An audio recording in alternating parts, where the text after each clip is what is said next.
ഒരു 2-3 ദിവസമായിട്ട് ഹയ എൻ്റെ അടുത്ത് ചോദിച്ചുകൊണ്ടിരിക്കുന്ന കാര്യമാണ്, അമ്മേ വീട്ടിൽ എനിക്ക് പഴംപൊരി ഉണ്ടാക്കി തരാമോ എന്ന്. അതും വാങ്ങി തന്നാലൊന്നും പോരാ, വീട്ടിൽ തന്നെ ഉണ്ടാക്കി തരണം എന്ന് പറഞ്ഞിട്ട് ബഹളം തന്നെയായിരുന്നു കേട്ടോ. അപ്പോൾ ഇന്ന് കുറച്ച് സമയം കിട്ടിയത് കാരണം ഞാൻ വിചാരിച്ച് ഇന്ന് ഉണ്ടാക്കി കൊടുക്കാമെന്ന്. നേരത്തെ ഉണ്ടാക്കി വെച്ചിട്ട് അവൾക്ക് വരുമ്പോൾ കൊടുക്കുന്നതിനേക്കാളും അവൾക്ക് ഇഷ്ടമാണ് ഇതെല്ലാം ചെയ്യുന്നത് കണ്ടുകൊണ്ട് നിന്നതിന് ശേഷം അത് വെയിറ്റ് ചെയ്തിരുന്ന് ചൂടോടെ കഴിക്കാൻ കുറച്ചുകൂടെ ഇഷ്ടമാണ്. അപ്പോൾ അവൾ സ്കൂളിൽ നിന്ന് വരാനുള്ള ആ ഒരു ടൈമൊക്കെ നോക്കിയാണ് ഞാൻ ഇതിൻ്റെ പരിപാടി ആരംഭിച്ചത് കേട്ടോ. അങ്ങനെ മാവൊക്കെ മിക്സ് ചെയ്തുകൊണ്ട് നിന്നപ്പോൾ ആളിങ്ങെത്തി.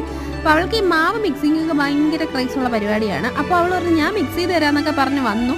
ഞാൻ ബാക്കി പരിപാടി ഇനി നമുക്ക് കുളിച്ച് റെഡിയായിട്ടൊക്കെ ചെയ്യാമെന്ന് പറഞ്ഞിട്ട് ആയെ ഒന്ന് കൊണ്ടുപോയി കുളിപ്പിച്ച് സെറ്റാക്കി അങ്ങനെ ഇരുത്തിയിട്ടുണ്ട്. അത് കഴിഞ്ഞിട്ട് നമ്മളുടെ ചട്ടിയൊക്കെ ചൂടാകാൻ വെച്ചിട്ട് മാവൊക്കെ ഒന്ന് മിക്സ് ചെയ്ത് പഴംപൊരിയുടെ പരിപാടിയിലേക്ക് കടന്നിട്ടുണ്ട്. അങ്ങനെ നല്ല തിളച്ച എണ്ണയിൽ ഓരോന്നായിട്ടിട്ട് അങ്ങനെ വേവിച്ചെടുക്കുകയാണ്. ഇതിനിടയ്ക്ക് എനിക്ക് ഒരുപാട് വിളികൾ വരുന്നുണ്ട്, അമ്മേ ഇതുവരെ ആയില്ലേ എന്ന്. പഴംപൊരി ഇഷ്ടമുള്ളവർ കമൻറ്റ് ചെയ്യാൻ മറക്കണ്ട.